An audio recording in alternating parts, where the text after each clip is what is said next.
Greetings, everyone. My name is Patrick Howard. I serve as the CEO and Executive Director of the Housing Authority of Travis County. Welcome to another segment of HATC in the community. Let's talk about it.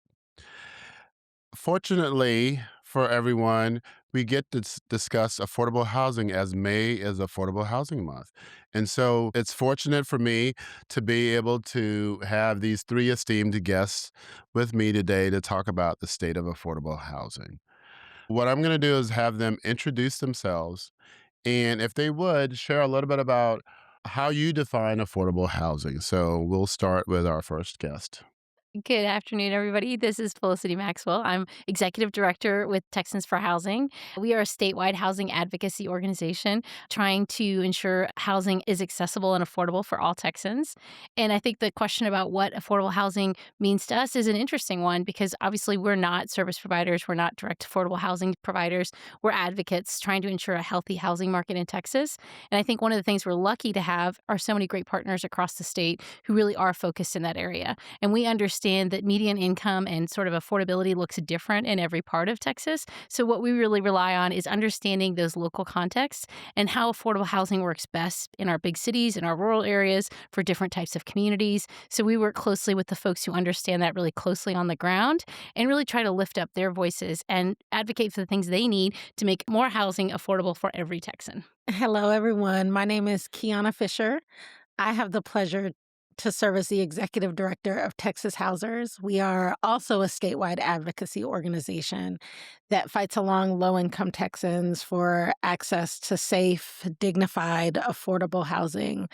And I think when we talk about what is affordable housing, in the context of my work right now, affordable housing looks like housing that's rooted in communities where individuals and families can thrive. And in order for families to thrive, they have to have access to housing that meets their needs. And we can talk about what price point that happens, and we can talk about median family income and cost burden. All of those play into that. But I think it's essential that we're centering the individuals and families that live in communities. And one of the things that I think is really interesting about this moment is that when we talk about what is affordable housing, this is a system. This is a big tent umbrella conversation. And I want to caution us to center the individuals and families that they're living in those in communities because I fear we've lost the plot a little bit around, and we're talking about this work as a system and as something that is created and moves and is malleable, and we miss sometimes the fact that people should be the center of this conversation. I'm John Henneberger. I've worked on affordable housing issues in Texas since 1973, actually a little before that, when I came to Austin to go to the University of Texas and became a volunteer in a low-income neighborhood that was undergoing gentrification and the displacement of its African-American population. That neighborhood was called Clarksville, and it's in the west side of Austin. It was a real eye-opener for me coming as a student to Austin to get to sort of stand behind and beside a group of people who were going through the real affordable housing crisis in Texas. I say the real affordable housing crisis in Texas because I think that the affordable housing crisis that the mainstream media talks about and the one that we hear or read most about is really not the true affordable housing crisis in Texas. There has always been an underclass of people in this state, a group of people who have been ignored by government, by the private real estate industry, by our public policies and laws, which has deprived them of the ability to have a decent place to live in a neighborhood that's a good place where they want to live and where they can raise their kids safely and afford it. So, Patrick, if you wouldn't mind, I've got a couple of figures I want to ground us in Sure. in thinking about this at the state level. Let me also mention, though, that before we go on, that Kiana and I have this weird, what are we, brother and sister now, sort of relationship that I was one of the original organizers of Texas Housers, which Kiana is the executive director of as of the last year or As so. of last year, And September. we're very pleased that Kiana has taken over the organization. It's an organization which is dedicated exclusively to the advocacy for low-income people, and especially low-income people of color, Yeah. to be able to have decent, affordable housing in Texas. And that is the submarket. That is the section of the population which does not get addressed in most public policies and in most conversations. Let me throw a few figures out there and just get us grounded in this discussion a little bit about what I mean when we say affordable housing. The bottom line is when we talk about affordable housing, the affordable housing crisis, our leaders never talk about people who are living with true low incomes, but these are the people who have the affordable housing crisis. They respond to a higher income level of the population who has not their discretionary housing needs met. They may want to live in a particular part of town. They may want a certain style of housing. They may want the housing to be substantially lower percentage of their income than most people endure. And that's all good. And that's an important public policy to follow. But that's not the affordable housing crisis, and it's not what we should be focused on. I know, Patrick, it's not what the Housing Authority is focused on. You're focused on the poor. And I want to argue that we need to step back and we need to talk about, we need to ask that fundamental question is housing for whom? Public policy for whom are we directing this stuff? We have about 11.5 million households in Texas. And of that, about 4 million of the 11 million Texas renter households are very low or extremely low income. That means people who are earning less than 50% of the median family income in Texas, which for a family of three in Austin would be $32,000, $33,000, $34,000 a year. But many of those people are below that. Many of those people are at 30% of median family, or 20%, at 15%. Many of them are disabled or elderly or long-term poor. And that's a population that none of our discussions, and I've worked at the Capitol for many years as an advocate and a lobbyist on the behalf of affordable housing, and that's the population that never gets the attention that it deserves.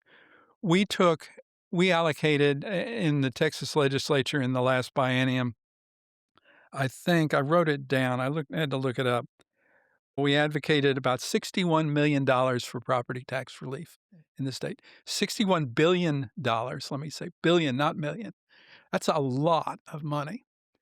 That amount of money that that the Texas legislature allocated in the last biennium for property tax relief for homeowners would have built almost at $210,000 a unit, which is the average cost of building a multifamily unit, 3-bedroom unit in Texas. We could have built 61,000 affordable apartments, paid for them, had no debt on them, been able to lease them to people like the clients of the Travis County Housing Authority and the like. But what did we actually spend? We gave $61 billion of property tax relief, and we gave $0 of state money for affordable housing for the poor. And that's what really makes me angry and makes me concerned about the discussion that we have when we talk about affordable housing. We don't talk about those people in need. And the reason is simple. There's always been a housing underclass in this state. There's always been poor people we are blind to. And many of these people who are extremely low and very low income with incomes below 50% of median family income are people of color. And we say this administration, presidential administration, would argue that there is no more racism and the like. And I want to say that the affordable housing crisis in Texas is an ongoing example of racism, institutionalized racism in place. And if we don't deal with it, we're not dealing with the affordable housing problem. Oh, John. We talking today. Yeah, thank you for that, John. That context. 4 decades of doing this work. What do you see? What was going on in the 70s? Is it different? Is it the same? What's changed about how we define housing, how we address housing. What are your thoughts on that? A lot of the problems are the same. Hmm. And the affordable housing crisis is a crisis that's experienced at the individual level. I can't afford to put roof over my kid's head. It's just too expensive for me. But it's also experienced at a community level, especially in communities of color in Austin. And that's where I was working back in the 70s Hmm. as a volunteer with neighborhoods that were basically obliterated by the expansion of the Mopac Expressway, which rolled over Clarksville and took out a third of the housing in the neighborhood.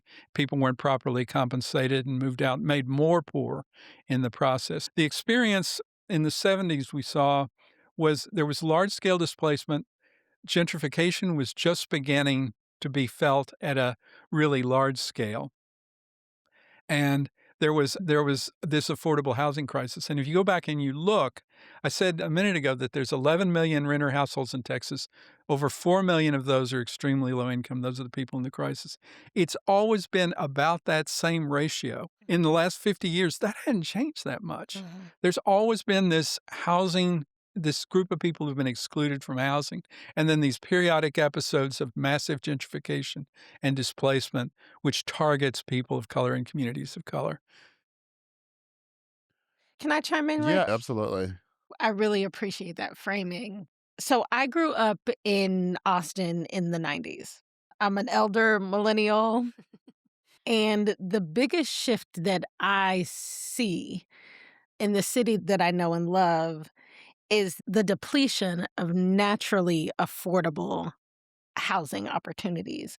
I grew up in a very working class community in South Austin, several blocks of fourplexes that house elders and folks with disabilities and service workers and single parents with children, much like my family.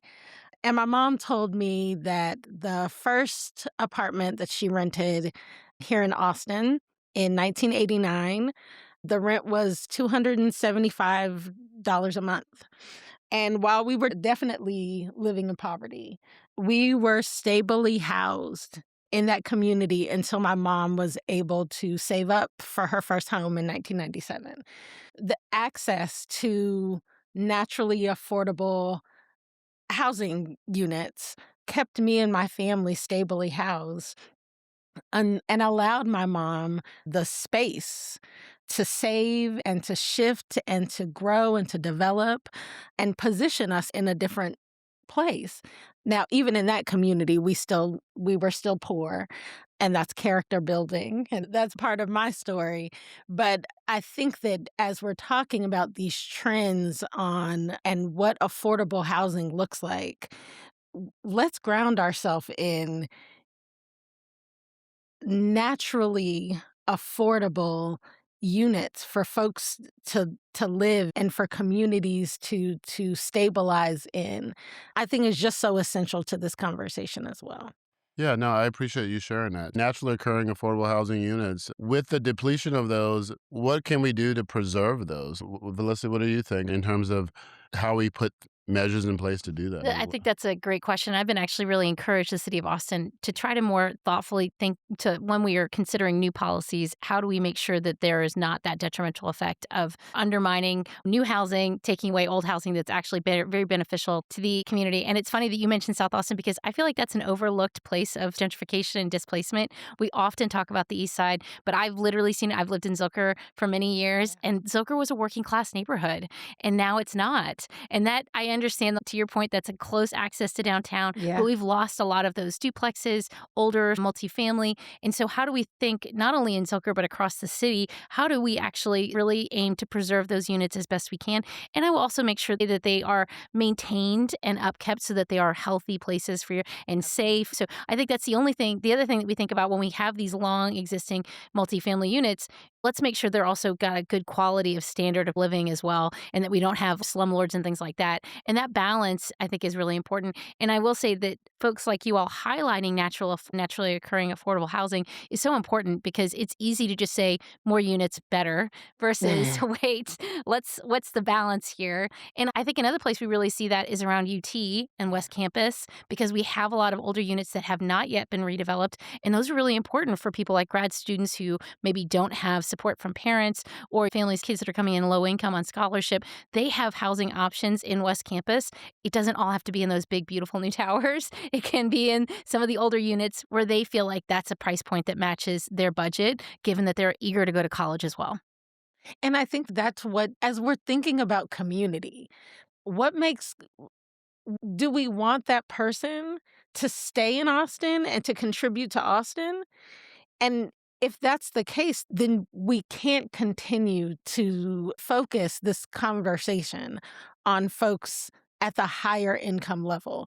We have to focus, what does it mean to build healthy, thriving communities for low income folks? And how do we get folks to stay because they contribute, they bring to in so many ways. We have to refocus on what kind of communities are we looking to create and to maintain. It can't just be how do we get the rich people the most dollars. It can't continue. We've done that. As a city, as a state, we've done that. And we've created this. And it's not working for so many, not the lowest income Texans and not middle income Texans. It's not working. And so I'm really excited about the opportunity to have conversations about how do we reimagine the work in the affordable housing justice work to get us refocused on lower income folks. And if I may, Yeah. I'd like to jump just because I think something you really also forget is that it's extremely hard to subsidize at those lower levels of 30% and 50%. And I think it really speaks to what John was talking about earlier is that this overlooked and underappreciated piece of Texas housing policy is we're not doing enough to make that possible. And like, where is that disconnect? Why is it easier to get 60 and 80% or even 120% MFI units? And how can we refocus the conversation on those most in need? Absolutely. Kiana, you talked about systems, and we were Yeah. talking about we've identified some challenges, right? As you talked about naturally occurring housing disappearing essentially, and systems not being in place to appropriately address the needs and even retain individuals who would love to make Austin home. So, what about the systems? If you could ideally set up a construct that says we will focus on those very same things that we have concerns about, what would that look like? Or how would we start that? How would we get that going? Oh, Patrick. What's the vision? Yeah, what is your vision for this system? I so much appreciate that question. And if you will allow me a little Absolutely. space, I don't know that I'm interested in rebuilding affordable housing system as it currently Mhm. exists. But I will say that like reimagining the housing landscape for low income Texans is absolutely my jam. That is what is motivating me right now. And to do that, we have to be in authentic relationship with low income Texans. We must understand that the affordable housing needs and solutions will be unique to each community. We have to actively engage low income Texans in rural, suburban, and urban areas of the state and co create action plans that honor the humanity and the priorities of the people that are living within those communities. And I think that we start that work by acknowledging the decades of harm that has been done by the oppressive housing policies and practices to date. I think one of the reasons why I sit in awe of the work that John has done and continues to do is because he speaks to that history.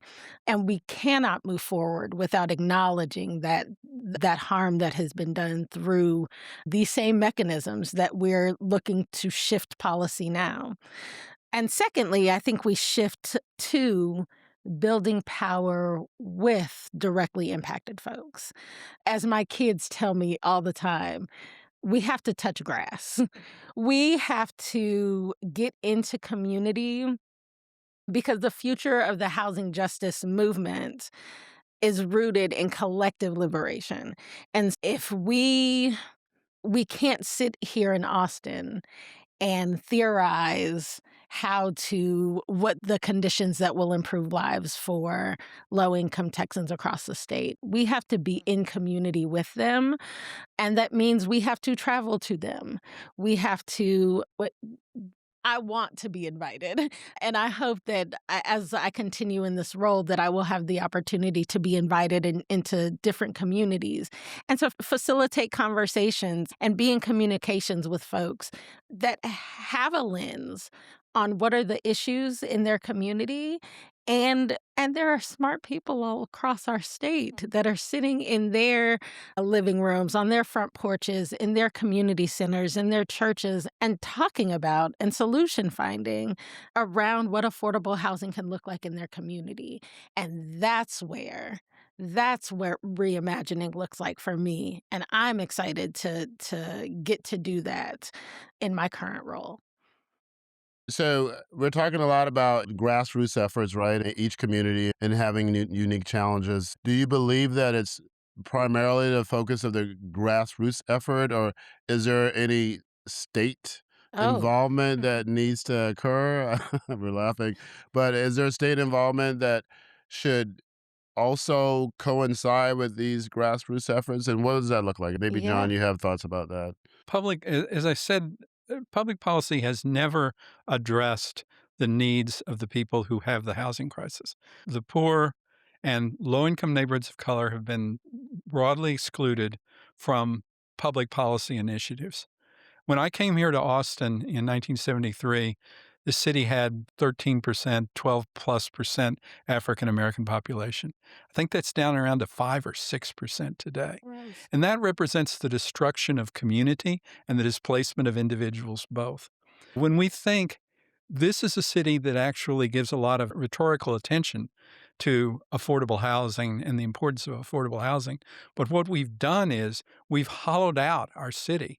We've destroyed the neighborhoods and communities which existed just a few decades ago and forced people to move other places to get housing and to rebuild community. There are a few groups of people who've started to do things the right way. They've been largely ignored by government assistance. I want to cite, for example, the Blackland Community Development Corporation, which is a extraordinary example of a group of people. Catherine Poole, a school teacher in Austin, a career school teacher in Austin, and Charles Smith, who worked for a fraternity as a cook, lived next door to each other over off of Manor Road and right near I-35. And that was a Black community which came into existence on what was then the outskirts of Austin. And it became immediately attacked in the 90s and in the 90s by University of Texas expansion into the area.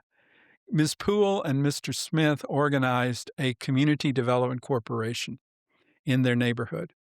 And they used their wherewithal to leverage a few public grants and were able to buy land, buy one lot on each block in the Blackland neighborhood in the path of the University of Texas's proposed expansion into their neighborhood. And they said, you will never own this enough land on this to build something on the entire block because we are going to own a lot on every neighborhood and we are going to put an affordable rental house that rents for $250 a month on each of those lots. And we will never sell to you. And that power, that's what I see as what has to happen about in terms of equalizing power. University of Texas is probably the most powerful political institution and economic institution in this community. But they were able to halt the university's expansion over their neighborhood by the strategic use of small amounts of money and the linkage to the community of property owners who were thinking about selling, who would sell to the neighborhood as opposed to selling to the university, even if it meant a loss of what they were selling, in order to preserve community. And today, the Blackland neighborhood is probably the only economically and racially integrated neighborhood in the city of Austin. It is tri-ethnic, more than tri-ethnic, and it is high income people and very low income people, people on below 30% at 15% of median family income who reside in the 40 or so homes that they now own in a small neighborhood over in East Austin. What an incredible thing we have in our midst to be able to say that this group of people has been successful in creating something which we dreamed of in the 60s, creating a truly beloved community, a racially and economically integrated neighborhood where people support each other. They run a homeless program that is transitional housing for the homeless. Name me another neighborhood in this country where the homeowners got together and founded a homeless transition program for their neighborhood and welcomed people in to be able to transition from the streets into permanent affordable housing and then to graduate into the affordable rental housing in the neighborhood, which was long term once they'd done that. It's an extraordinary success story. Do we hear about it? No, we don't, because the discussion about what Blackland has done, it doesn't it is not the type of discussion we're having at City Hall, and it is certainly not the type of discussion that we're having at the state of Texas level, where we're concerned more with how are we going to leverage low-income housing tax credit dollars, millions or billions of dollars of low-income housing tax credit dollars, and we use it to only create housing affordable at people at 80% of median family income, people at $70,000, $80,000 a year, $100,000 a year incomes who need housing, but they aren't the ones living in the crisis. I guess what I'm saying is that I think that the solutions are out there. We've seen them. This concept of social housing. Patrick, what you do at the Travis County Housing Authority, what Mike Gerber does at the Austin Housing Authority is part of the solution. But what Blackland, and not only Blackland, but the Guadalupe neighborhood to the south of Blackland, where the parish board of the Hispanic Catholic Church, Our Lady of Guadalupe Church, organized to fight off urban renewal in their neighborhood, and they did the same thing. They bought a lot on every block in their neighborhood, and they put an affordable rental housing unit in there. They made it affordable for people who were displaced or gentrified out of the neighborhood, people who wanted to walk to church on Sunday and still can because of what they've done. Those type of examples are flying below the radar screen. We're not seeding that type of development. We're not highlighting those examples, and we're not celebrating the fact that this is not just about creating widgets. This is about creating homes in the context of neighborhood and giving neighborhoods the power to seize their own destiny and resist the racist gentrification and the other aspects of change in the neighborhoods by using housing as a tool to be able to deal with the community development side, the community preservation side of their neighborhood. In your opinion, is it more about helping to expand the capacity of some of these organizations? Because you've cited some great examples, and I'm familiar with those. And if we want to take this to scale, what do we do to help other? And we're in Austin. I know that other parts of the state that may not have the capacity. Is that what you all's organizations advocate for? And what does that look like? I'm just interested because we're talking about having a capacity, and we're really talking about a lot of grassroots, neighborhood-based, place-based efforts. So how does that happen? How do we make that come? How do we take that to scale? I think that's such a great question because we have good examples. And in some ways, I feel like Austin is at the vanguard, the forefront of some of the housing policies in the state because we have such active and innovative folks here in the city. But for example, community land trusts are such a critical part of this. Mm. And I've been so glad to see a huge number of community land trusts pop up in North Texas in particular, where there has been some sort of anti housing development generally. And particularly, I would say a lack of support for affordable housing and deeply affordable housing specifically. So community land trusts are a great way to address that. We've seen them have a lot of success in Houston, which also has issues around displacement and gentrification. So I think there are models like that, but how could we have a state fund specifically to help support and bolster the work of community land trusts? Why don't we have that? I think John is actually making a great point, is so much of the focus at the state capitol is around this one specific tool instead of putting more tools into the toolbox. Because if we were actually you opened it up and there were wrenches and spanners and screwdrivers. You would be like, I can pick a tool that fits my community in my neighborhood and the things we want to do. But instead, all we look in is there's nails. So there's not even tools in there. And that frustrates me from a policy perspective because I see different communities need different things, different solutions, but there's not, those options aren't available right now because we don't really bolster them, I think, to John's point, at the state level or even in the city level as well. Yeah, I really appreciate this conversation for all of the reasons. It's really dope being in the midst of smart people. This is amazing. I think there are so many opportunities for alignment and innovation. And I'm excited to be a part of building and participating in cross-system coalition and collaboration, looking to improve the lives of the most vulnerable. Because a rising tide lifts all boats. And I think that John's talked a lot about this, about how we have to go to the point of the crisis and to start solution finding with those folks. At a recent National Low Income Housing Coalition policy forum, I was able to sit on a panel with housing justice advocates from Tennessee and North Carolina. And what smart people all over the country are talking about is that we cannot continue to stay in our affordable housing silo. That strategy hasn't worked. Our silos have centered creation of units and the importance. We've built a system and we're not focused on communities. And we haven't been focused on building healthy communities. And what makes communities thrive, and I think alignment and innovation and the future of housing justice centers on people and families. And as we shift to solution finding and cross-system collaboration, my hope is that we're building tools and strategies that acknowledge that families need access to safe, affordable, dignified, sustainable, affordable housing and healthcare and public education and childcare and food access and community-based services. And that's a community I want to live in.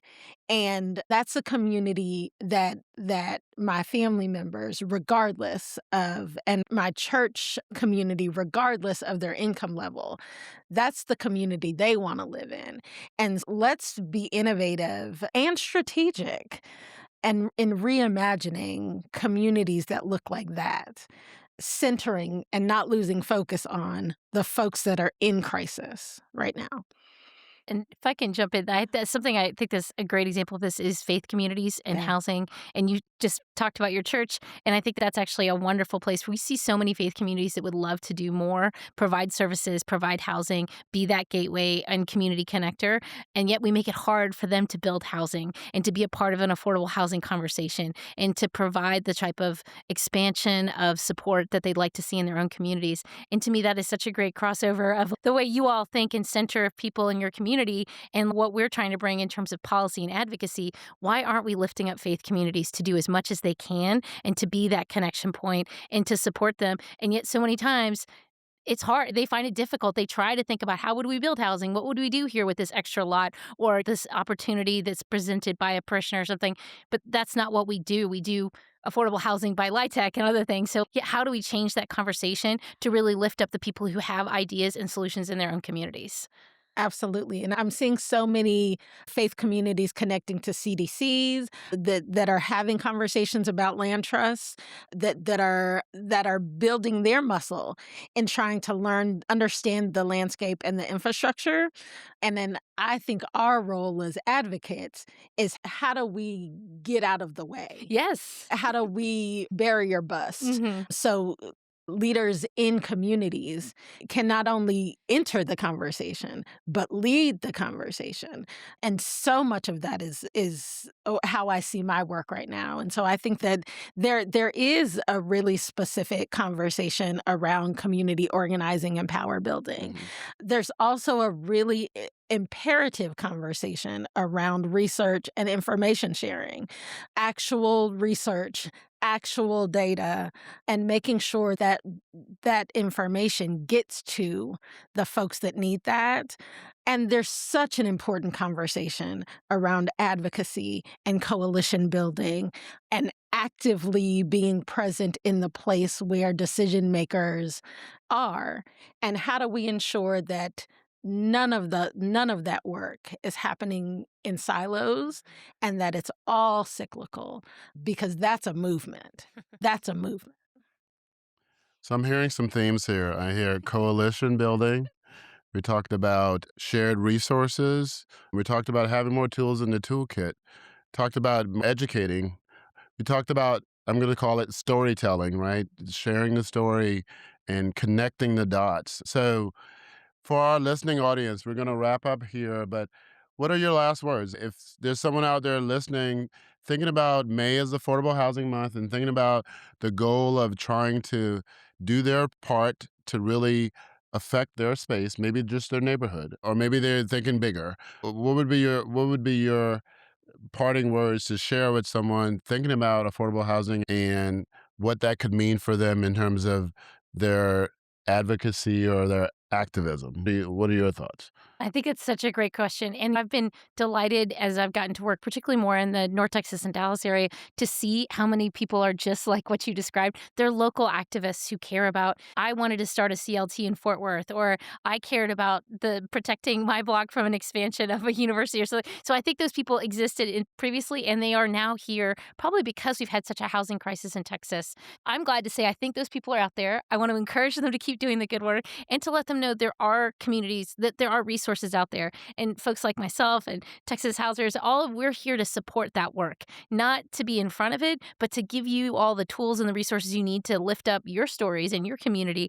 And to say, when we go to the Capitol, I don't need to be the person who talks to the state legislature. I want you in that room. Come reach out to us, because we're here to help you all feel like you can do your job at an even more impactful way and a better level. That's what we're here to do, is to help you feel excited and engaged and to give you the support you need to really affect the change I think we're talking about here. Yeah. John, you want to go? I'll go. I'll go. I think that, again, this conversation has been amazing. I think that the part that most excites me about continuing to do this work is that we talk at Texas Housers about a houser in every room. Affordable housing is important in every household. When I'm sitting down at my kitchen table, when my mom is, when my aunties, when my cousins, when I'm talking to my coworkers about what is important in their lives, having access to housing that they can afford, a place where they can build from and create from and endure in. And I think COVID switched our relationship to our homes for a lot of folks. Access to a dignified, safe, affordable place to live is should have never been a luxury. It is not this is what sustains life. Healthy life, mental health. Housing is healthcare. Housing is education, access to education. Without going too deep, I think that folks are starting to realize this is a right, and not just for me, not just me and mine. Housing is a right for all of us. And it looked different. It will look different. But I think that what is motivating me right now is that there are communities that are moving. The affordable access to affordable housing, John and I, we have righteous anger around what is happening with affordable housing right now. And some of my friends have righteous anger of what is happening in the healthcare system, specifically as it relates to Black maternal health right now. There is righteous anger about the criminal justice system and how it is depleting. I think where we go with this is that, and some of us get to do this for a living. Some of us get to do this, and we get to take our righteous anger to the legislator and to the Capitol over 2 years and solution find in that space. And I'm grateful for that. I'm grateful. That's a privilege for me. And some folks have to leverage their righteous anger, do their job, and then community build and build collective power. And I'm equally as excited about that because we need both in order to move this movement forward.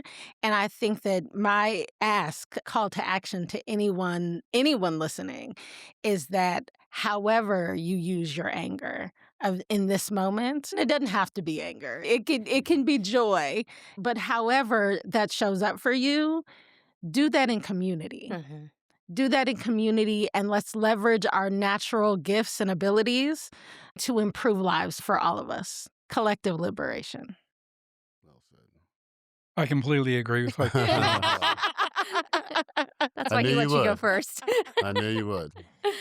I've seen what a group of people who have their backs against the wall, be it a freeway coming through your neighborhood or your neighborhood getting gentrified or them you're watching your property taxes in East Austin go up through the roof and you don't know if you're going to make it another year. Or if you've got a University of Texas breathing down your neck and they're talking about buying up and condemning all your houses. I've seen what a group of righteously angry people can accomplish when they get together and they do something. I think that's the real challenge right now is we've got to find a way to build the type of relationships between the Travis County Housing Authority and the Austin Housing Authority and people in the community who are doing this type of work. The housing authorities have something that the community needs, which is the professional and the institutional and the power and knowledge and ability to administer programs and have credibility. But the community has something that the housing authorities need, which is both the righteous anger and the fact that they can open up the work of the housing authorities to the broader community, to a much broader community. That brings political power, and it also brings actual real solutions to problems. I think it's a really exciting thing to think about what we could institutionally do to forge relationships. Why doesn't our University of Texas have an institute that allows people from the community who are concerned with this problem of affordability and equity and other things like that to be able to meet with other people from other communities and with people from institutions like the city or the housing authority and other places like that to sit down and honestly have discussions about how are we going to do some demonstration projects that actually produce results. One of the greatest things that I've been privileged to work with over the years was the United Farm Workers in the Rio Grande Valley, who had a problem of people were building. This was when colonias were popping up left and right, and there were people living in old school buses down on the border and in houses made of old wood like pallets and things like that, with outhouses and no electricity and the like. And the union there was the central element that brought people together. And we spent 9 months with people who were struggling to build housing, talking about why doesn't our government housing programs get to us? What would it take to make a housing program that would work for us? And they talked that through and they came up with something real simple. They said, well, we've got a piece of land. What would help is if we could get enough money, and back then, this is several decades ago, if we could get $12,000 loan at 0% interest for 10 years, we could go buy the building materials. And if we could get some tools, some power tools and various things, and if we could get an architect to draw up some plans for a house that would meet code, then we could build our own homes. We don't need to have a rental development in our neighborhood. We can actually build our own homes, but we can do it to code and we can build it good. And this is when Ann Richards was governor. And we got a lady in Westlake Hills to give $12,000. And she said, you guys go, here's $12,000. You guys go show the world what you're going to do by doing that. And they got 6 families together and they said, we'll draw lots on who gets the house, but all 6 families will work together and we will 100% on our own build the house. And they did. It was a beautiful little house. And it was so impressive. They got on a school bus and they came up from the Rio Grande Valley to Austin to a Senate hearing. And I was sitting there in that Senate hearing, and I was listening to a group of farm workers, the families, the children, others, who were like explaining to the senators, this is just what we need. We just need a little help. Your housing policies aren't reaching us. But if we could have a loan fund of $12,000 at 0% for 10 years, we could build houses all over the county, all over the Rio Grande border. And I watched a Republican-led committee vote $10 million that session on the spot to set up what's called the Texas Housing Trust Fund today. And it supports Habitat for Humanity Net today and a lot of other programs as well. But that program took off and people built hundreds or thousands of houses along the border. And that came from the righteous anger and the linkage of people to each other and the boldness and the courage to get on a school bus as a farm worker and come up here and get off the bus and walk into a Senate hearing in the Capitol building and make that presentation. And between Ann Richards and a Republican Senate, we got that done. And they called it the Texas Bootstrap Housing Program because they said, we're going to lift ourselves up by our own bootstraps by building the house. And that program is still going today, 30 years after, 25, 30 years after the time that program was funded. We need to sow the seeds to have opportunities for people to do what those farm workers did, which is to get together and meet together and come up with a solution that worked and be able to advocate that at the government level. And we need to stop our exclusive focus on other devices which ignore the poor. We need solutions that are grounded in the solutions that come up from the grassroots and poor people who actually know the problem. And things like a lot of the density questions, a lot of the YIMBY initiatives, I think they're fine, but they don't get at this core problem. And we got to reorient ourselves back toward giving people the power and the agency to be able to solve housing problems themselves. Wow. This has been incredible. Just to wrap things up, I want to thank you all for participating in this discussion. We got to do this again. We won't wait until next May, but we will have ongoing discussions. But my two takeaways: let's build community and let's channel our righteous anger in a way that's productive to expand and preserve affordable housing for all. Thank you all again. Thank you. you. Thank you. Thank Thank you. you. That's all for now. I'm Patrick Howard. Thanks for joining us.